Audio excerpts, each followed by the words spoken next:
အဲ့ချိန်ကကျွန်တော်တို့ခန္ဓာကိုယ်အတွက်ဘယ်ဟာနဲ့မှအစားထိုးလို့မရတဲ့လိုအပ်ချက်တစ်ခုပါလေ့ကျင့်ငန်းလုပ်နေတဲ့သူတွေအတွက်ဆိုရင်ပို့လို့တောင်လိုပါသေးတယ်ခင်ဗျားအနေနဲ့ဘလောက်ပဲပြင်းပြင်းထန်ထန်လေ့ကျင့်အာဟာရတွေပြည့်ဝအောင်ဘလောက်ပဲစားအဲ့ချိန်သာမမှန်ဘူးဆိုလို့ရှိရင်တိုးတက်မှုကိုမြင်ရမှာမဟုတ်ပါဘူး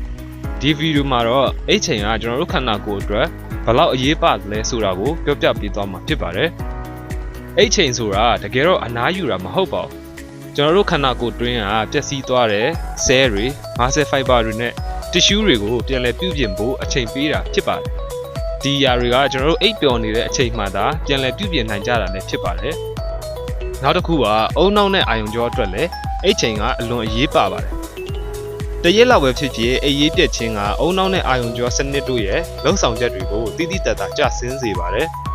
အဲ့အပြင်ကျန်းမာရေးရဲ့တော့ချက်တစ်ခုလို့သတ်မှတ်လို့ရတယ်ခန္ဓာကိုယ်တွင်းကဟော်မုန်းတွေပေါ်ကိုလည်းအဲ့ချိန်က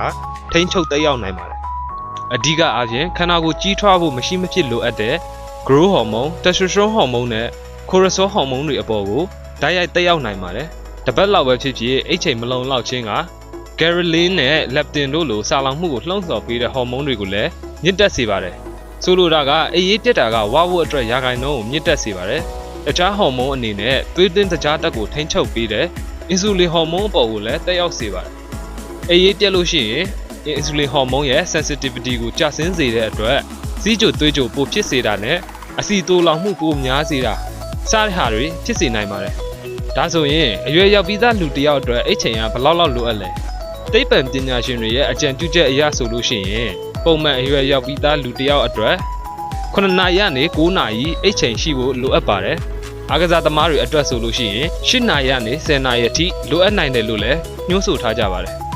တခုသတိထားရမှာကတော့နေ့ကင်းဘက်အိပ်ဆက်ခြင်းထက်ညဘက်အိပ်ဆက်ခြင်းက growth hormone နဲ့ melatonin တို့ရဲ့ထုတ်လွှတ်မှုကိုပိုမိုအားကောင်းစေပါတယ်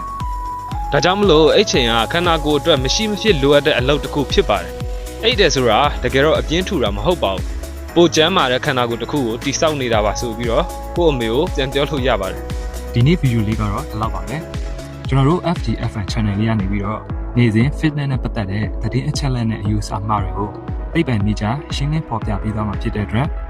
ကျွန်တော်တို့ရဲ့ channel လေးကို subscribe လုပ်ထားပြီးတော့တခြားသိချင်တာများကိုလည်း comment မှာဝင်ရောက်မေးမြန်းသွားလို့ရပါတယ်အဆုံးထိကြည့်ပေးတာကျေးဇူးတင်ပါတယ်